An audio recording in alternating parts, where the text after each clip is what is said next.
സ്ത്രീകൾക്ക് നിയമപരിരക്ഷ ഉറപ്പുവരുത്തുന്നത് ഈ രാജ്യത്ത് തന്നെയാണ്.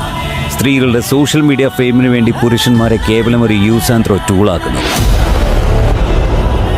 ഈ രാജ്യത്തെ തുണയില്ലാത്ത സ്ത്രീകൾക്ക് അവർക്ക് നേരെ നടക്കുന്ന അതിക്രമങ്ങളിൽ നിന്നും രക്ഷ നേടാനാണ് നിയമ സംവിധാനങ്ങൾ പ്രത്യേക ആനുകൂല്യങ്ങൾ പുറപ്പെടുവിച്ചിരിക്കുന്നത്.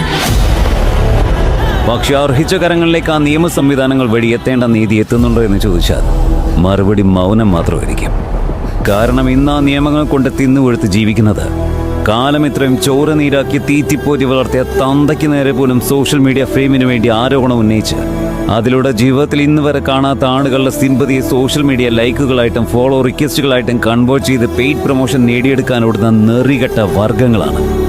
ഇതുപോലെയുള്ള ദുരുപയോഗങ്ങളുടെ അനന്തരഫലം എന്തെന്നാൽ നാളെ ഇരയായ പെൺകുട്ടിയെ പോലും സമൂഹത്തിൽ വിശ്വസിക്കാൻ ഭയമാകും.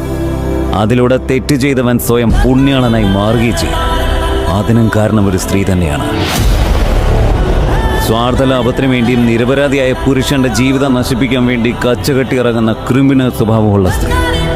അതുകൊണ്ട് ബഹുമാനപ്പെട്ട നീതി സംവിധാനത്തോടെ ഇത്തരത്തിലുള്ള പ്രവൃത്തി ചെയ്യുന്നവർക്ക് സ്ത്രീ എന്ന പരിഗണന ടാഗ് നൽകി തലോടാതെ മാതൃകാപരമായി ശിക്ഷിക്കാൻ ഇനിയെങ്കിലും സാധിക്കണം.